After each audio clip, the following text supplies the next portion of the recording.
Hi, this is Conrad Zimmerman of FistShark Marketing, here to suggest that, if you like the show, you can help us out with a small monthly contribution through Patreon. Get the satisfaction of supporting something you care about without the pressure of caring about something important. Just visit patreon.com/FistShark or click that big Patreon button at fistshark.com for more details. And thanks for listening.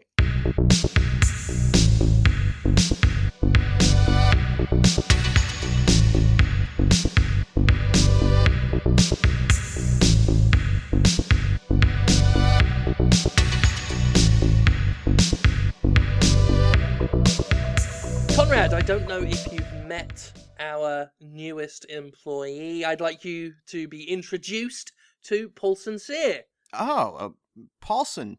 Is it Paulson? Hi, nice to meet you. Yeah, I'm Paulson. Hi. Yeah. Hi. Do you mind if I call you Paul? It's just I know a Paulson, and he is in prison for serial killing. And Yeah, and actually, my sister's ex-husband is named Paulson, and well, Sure. can't really Anything talk you about guys him, want, but, yeah. I totally understand. I want to fit in here as well as I can, and whatever makes you comfortable makes me comfortable. I had an uncle called Paulson as well, and he ended up running a cult in where was it, Indonesia. Oh my goodness. Lot of people died. So if we just call you Paul, because I also had a neighbor called Paulson, and he strangled a dog. So really, if I'm honest with you, between Conrad and I, we know a lot of Paulsons, and they're all dicks. So if we call you Paul, then we got no problem. I really appreciate your upfront honesty about this and taking me on your company, even though you've known so many terrible Paulsons. What a shame. I'm really sorry. Well, that's fine. I mean, what I always say about a Paulson is eventually law of averages says that you're going to find one Paulson. And after you've met so many terrible Paulsons, the one Paulson you find who's good is going to be really good. Oh, I hope it's me, guys. Thank you. I really appreciate it. That's what we're doing. You know, it's why we've rolled the dice on you. Really, your qualifications are fantastic. As you know, you'll be replacing Caitlin Shambhala, who was previously with us. She worked in, pretty much what you'll be doing. A lot of the legal stuff. Pitching ideas with us here in the boardroom. She dealt with Kanye West's many lawsuits a lot, so you will have to deal with Kanye West at some point. You're going to have to speak with him on the phone. What? Are you talking about the Kanye West? The movie star? Kanye West, the movie star, yeah. He starred, the one who played Harry Potter in those films. This is I'll get to meet Kanye. What? I don't even know what to say. Thank you. Just thank you so much for taking me on for this job. I can't wait to get started. What would you like me to do first? This is what I like about you, Paul. You got that get up and go attitude. Yeah. Like you're actually excited about meeting Kanye. How could I not be? He was incredible. I've not met someone who's been excited about Kanye since, well, when Caitlin first started working for us. Yeah, that's true. Yeah. I wonder if that's related, because, I mean, you saw how quickly that changed, right? Oh, it changes very quickly. By the third encounter, or the second file cabinet filled with his legal suits. That's usually about the point, I think. I get what you're trying to do, but it's not going to work. I'm going to maintain my positive attitude and impress. I even have it on my business card. Did you see that? Impress. I saw it. Impress. And I tell you what, it left an impression on me. Oh, is it too soon to say I love you to you? It is incredibly too soon. Oh. Let's shut that down now, immediately. To be honest, the senior partners generally hate expressions of affection in the office. And we try and keep them happy because they've got guns. So that's part of what we're here to do today, is to basically give you the orienteering, get you situated, let you know the ins and the outs of the business. Step one, of course, is whatever the senior partners say is law, legally. Within this office, it's something about this office building, at least the part of it that isn't a dentist's office, is kind of a nation unto itself. So you'll get familiar with the Black Amendments, which are very much like the the amendments of the American Constitution, but mostly related to the senior partners being allowed to shoot on site whoever they feel like shooting on site. So keep them happy, because you don't want to get shot at. I've got the bullet scars to prove it. It's not pleasant. Getting shot is a real bugger, Paul. You mean with a gun? Many guns. Of varying calibers.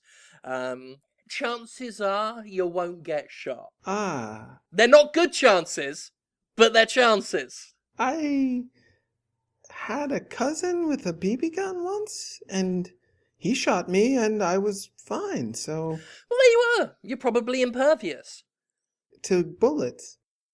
So, that's rule number one. The other thing we need to talk to you about is the break room. Obviously, breaks within the company are important. We value the psychological welfare of everyone, unless they're from QA. We don't deal with quality assurance. We try and keep them chained up. And it's in that spirit that we strongly urge you to just not go into the break room. Oh, don't go in the break room. What? Yeah. It's called a break room. Isn't that so I can, if things are getting stressful with gunfire and whatnot, if I need to take a little load off in order to relax? It's not. To be honest, we've taken to calling it the broken room. Things in there don't really obey the laws of physics. So we do strongly urge that you just don't. I mean, unless you're feeling brave. We can give you a hazmat suit and a sword. I like to go with a claymore, but you won't get relaxed in there, is all we're saying. Exhausted, maybe. I mean, if that's how you relax, I guess that could work. So are you saying it's more like a gym? Is it if I need to burn off some calories from too many muffins? Or a few layers of flesh. Things will be burning in there. Don't make no mistake. This isn't like traditional fire. You don't actually have to touch it for it to burn you. No, it can sometimes burn cold. And I'm not entirely certain if it's extinguishable. Yeah, and if you do go in there, don't go near the fridge, because that's where the big spider leg comes out. Well, my cousin is a physicist, and we used to do some experiments down in the basement, and we had a pretty good time. So if it's all the same to you, I'll probably give that a shot after I get orientated. Awesome. That's another thing. The basement. Glad you brought that up. Yes. Now, we rent that space out to a group of, what would you call them? They hate the word Satanists, because Yeah. really they worship a pantheon of dark gods. But basically, we just call them Balthazar and the boys. There's a fella called Balthazar. You'll see him wandering around. He wears a black cowl and a goat skull a lot of the time. Really pleasant, really good guy. Sometimes summons a half man, half lamb into existence. And that runs around the hallways, bleating and yelling and knocking things over. It's mostly harmless so long as it doesn't touch you, look at you, make a noise near you. Well, my cousin used to farm lambs, and some of them kind of looked like men. If you squinted or hugged them from a certain angle, they felt like a guy in a sweater. So maybe I'll say hi to Beelzebub and the boys. Is that what they're called? Balthazar. Good thing that you brought up the sort of the hugging, the feeling around and all of that, because we're going to need to get you scheduled for a physical with Dr. Nightscream to get you on the company healthcare plan. Yes. It's mandatory. You're not allowed to see quote-unquote real doctors while you're employed by us. All of your medical needs will be attended to, whether you want them to or not, or even whether those medical needs exist, by our resident physician, Dr. Nightscream. Now, he you can recognise by the blood-stained lab coat and the gas mask and the scalpels and the laughing and the cutting and the shrieking. He is down on the third floor. Once you're done here, go down there, speak to him. He will take some things out of you. He'll put some things into you. He will make you better, harder, faster, stronger, and it doesn't hurt that much. Dr. Nightscream, is he a medical doctor? Is he a philosopher? Philosopher is actually closer to what he is than a medical doctor. Medical doctors attend lots of years of school. Not in his case. He was so talented, he managed to get that degree from Antigua in like 3 weeks by mail. Oh yeah, I mean, he doesn't have a PhD per se. He does have a scroll on papyrus ordaining him from the sect of the many-toothed horse. He'll tend to all of your needs. Sometimes it's good. That sounds great. That's exactly what I was hoping for. Any job that is sometimes good is great. And this Nightscream doctor sounds very talented. So let's just talk about perhaps the most important part of your job. Craig. Yes. It's very, very important that our intern Craig be treated in a specific manner. A very specific manner. Craig the intern is what we in the business call a right fucking prick. Visualize something that serves no purpose or value whatsoever and then attributed it a vaguely humanoid form.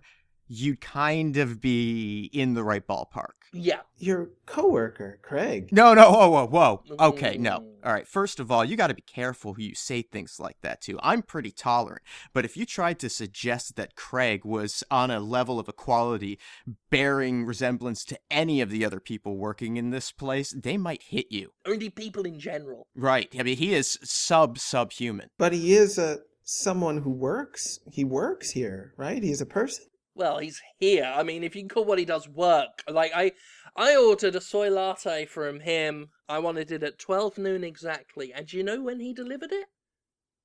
12 noon, exactly. What a prick. Unbelievable. I'm a marketer. Everyone knows I'm insincere.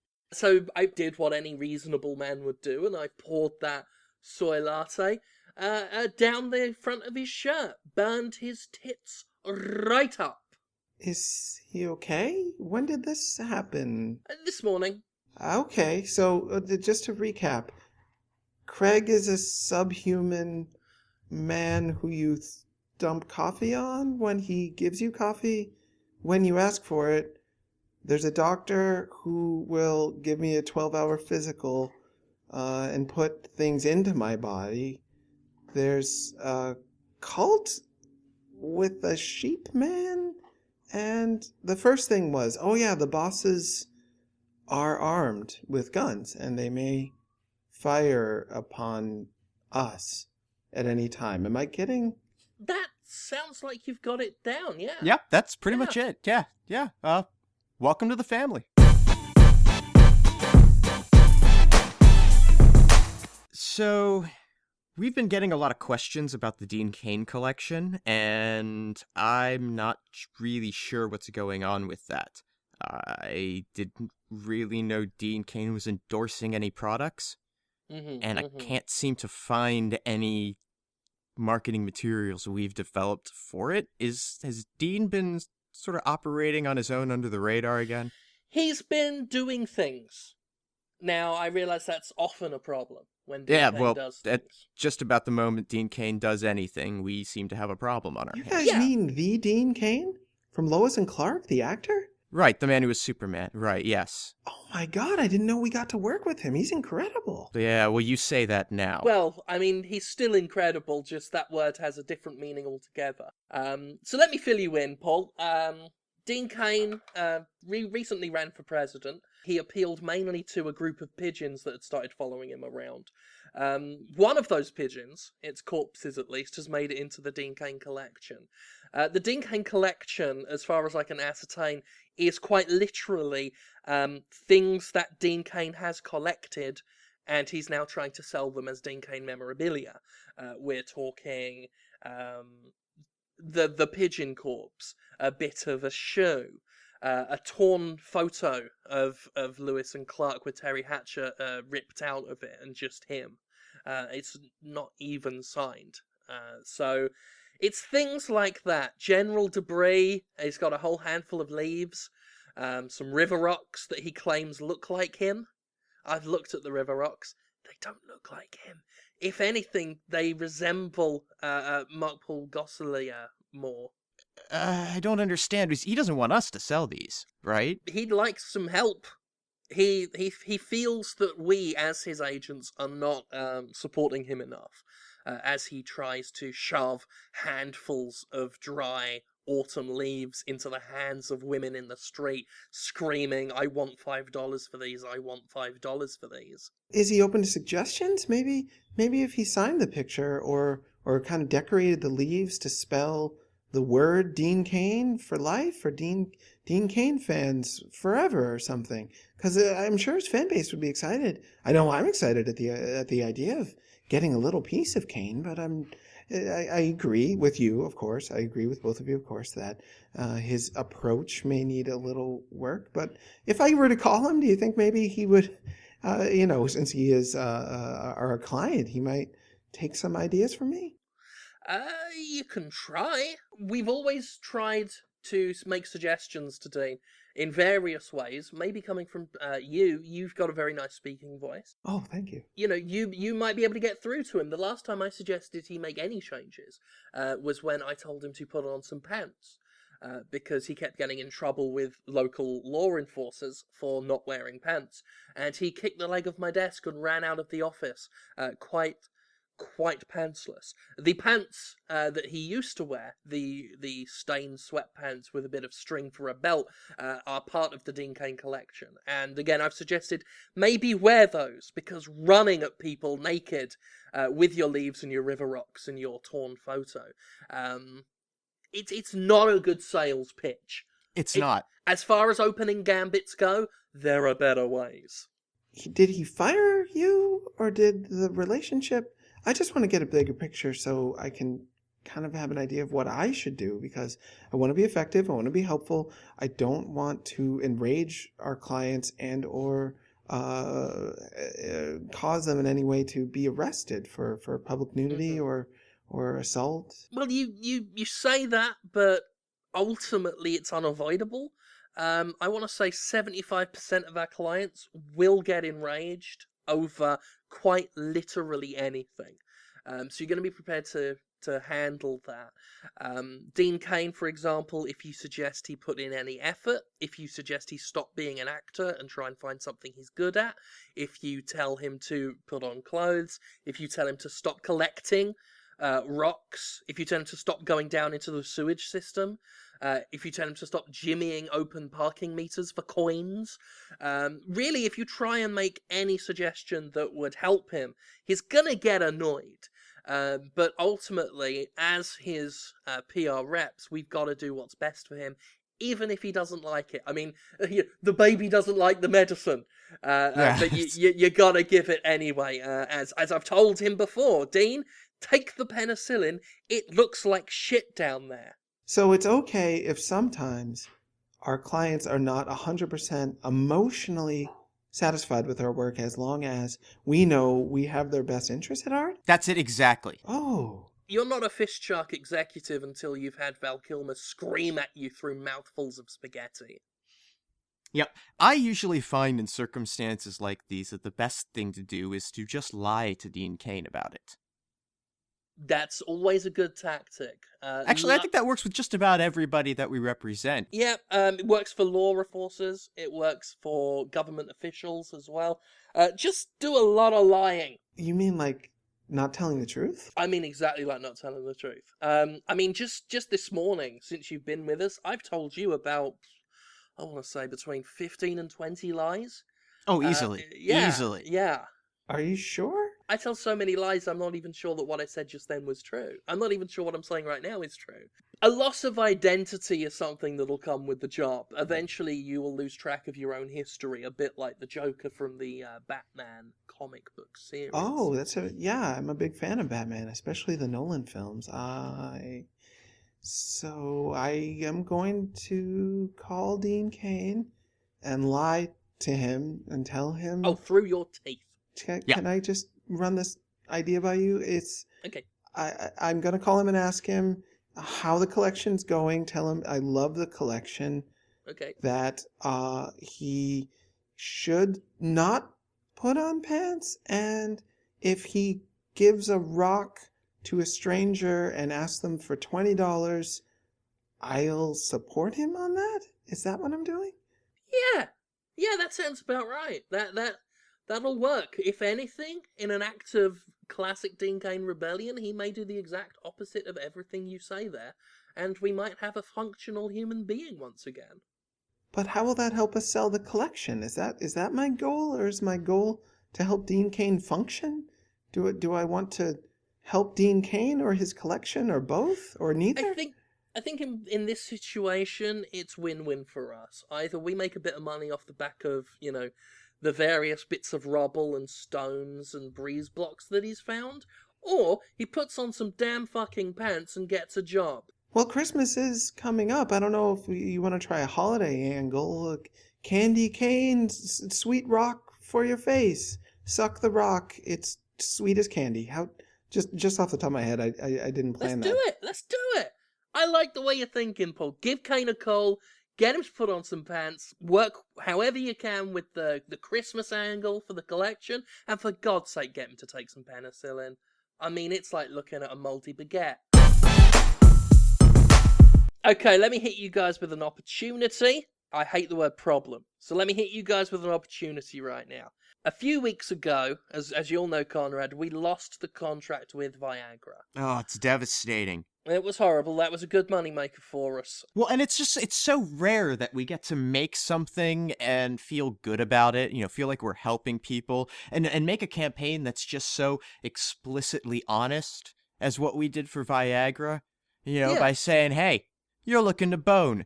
This lets you bone. I mean, it was the perfect campaign. It was a goddamn successful campaign. I don't know why they ditched us, to be honest. We sold at least 3 Viagras off the back of that, but et tu, Brute, is what I would say to them. Fuck them. Honestly, screw them. We don't need them because I have something else. All right. Just as soon as we find out how the hell we sell it. Okay? So I've been down in FistShark Medical with the boys in the lab. I've been with Dr. Nightscream, and he's come up with something. How do you beat Viagra, right? Many people would say fight fire with fire. I say fire with water. Water dampens a fire. It gets rid of that. But get rid of that fire. You don't want that fire. How about a pill that does the opposite of what Viagra does? Because that's what I've got right now. You have a pill that ensures that someone doesn't get an erection. You will not get hard on this shit. Like chemical castration? Like what pedophiles often ask for after they've been imprisoned for sexual crimes? No, because that doesn't sound good. I wouldn't want to put that in, say, Nuts magazine. I wouldn't want to say, hey, buy our pill. Pedophiles ask for it. This is very different. This is actually quite different. It's basically if you've got a boner, if you've got to use the medical term, if you've got a hard on, and you want that gone, like you've got an important meeting, you've got to stand up, you're going to the doctor, and you don't want them to think that they're giving you a bone on. You're visiting your grandmother at the hospital. Visiting your grandmother at the hospital. I mean, Lord knows nothing gets me harder than when I'm visiting sick relatives. Pop one of these pills. It keeps it down. It keeps it under control. Now, where the issue arises is we have polled a lot of consumers on this. And when it comes to people with penises, a staggering amount of the people we asked like getting bong-ons. Like, they love it. They love getting their meters engorged. So, how do we convince them that something like that... How do we make erectile dysfunction sexy? That's the question I'm asking. Let's spitball. Whew.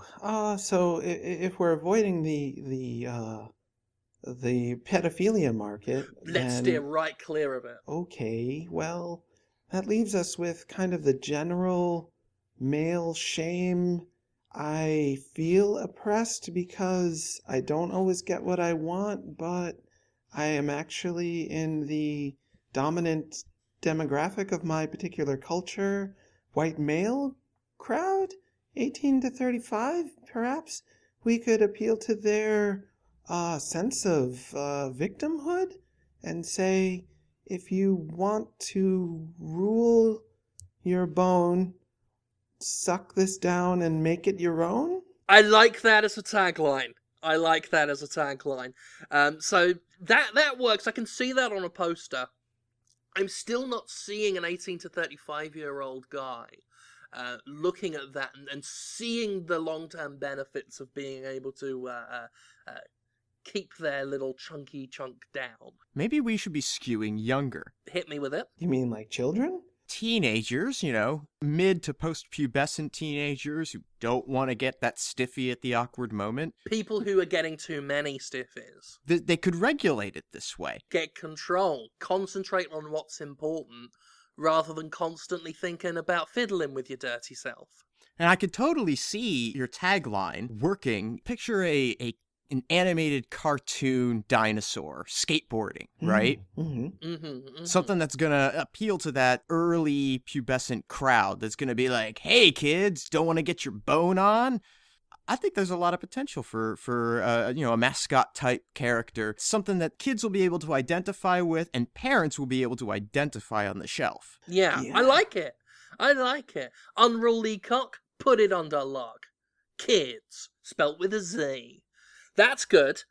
Going further with that, this could be something we could really sell hard to abstinence-only sex education programs.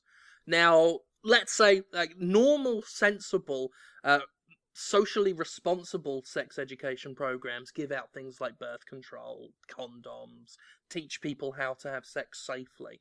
But if we go in the deep south and look at the shall we say, the more reckless sex ed programs that tell you just don't do it, otherwise you will get AIDS and fucking die, they could hand these out, because they got nothing to hand out right now except photos of aborted fetuses. So while the people out in the north, the west, and the east are giving out condoms and diaphragms and all that shite, we've got our own pill for the deep southers to give out to people. Just pop one of these.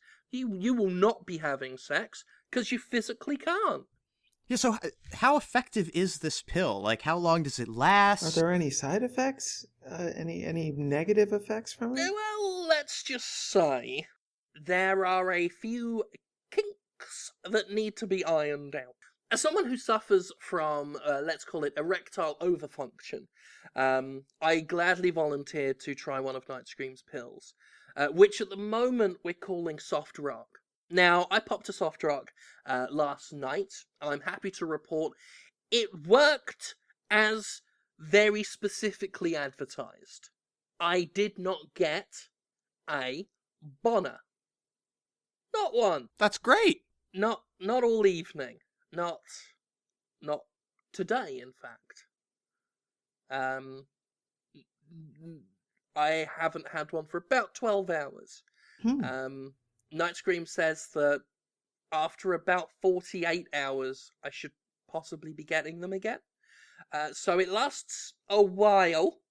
The other thing, now this really is something that I think Nightscream's going to have to really fix, is it's made me floppy. A lot. I mean, I would say mega floppy, right? The only trouble is I'm also hornier than I've ever been. So while it's completely killed my bone, I have never wanted more than to stick it in something, which, to my great frustration, is currently impossible. At about 1 a.m. last night, I got so desperate I was trying to stuff my own balls into a pocket pussy. To no satisfaction. Wow. You may notice that under the desk, if you were to look down there, you'd see me jerking it right now. It's basically like flapping a maraca, if a maraca was made out of gelatin. Yeah, that's Go look down there. Yeah, no, that's. Look at it. I don't want to shift it away from your personal experience, but I can't help but try to turn this into a positive. Maybe there's some catchphrases in there. It's like wrestling with a dead eel. Yeah, that could work. Soft rock, like wrestling with a dead eel, and then just a close-up of a really rebellious kid saying, F you, sex, I don't want it. I mean, it's like you're just squeezing string cheese that's been left out too long. I'm worried about what's going to happen when the 48 hours is up. I feel like so much is backed up, it's going to come out of every hole. Well, what's going to come out of every hole? Machism. I'll be honest with you, I'm feeling a lot of anxiety about my horny soft penis. Is this a marketable product? We just got to iron out the kinks. Can someone please iron out my kink?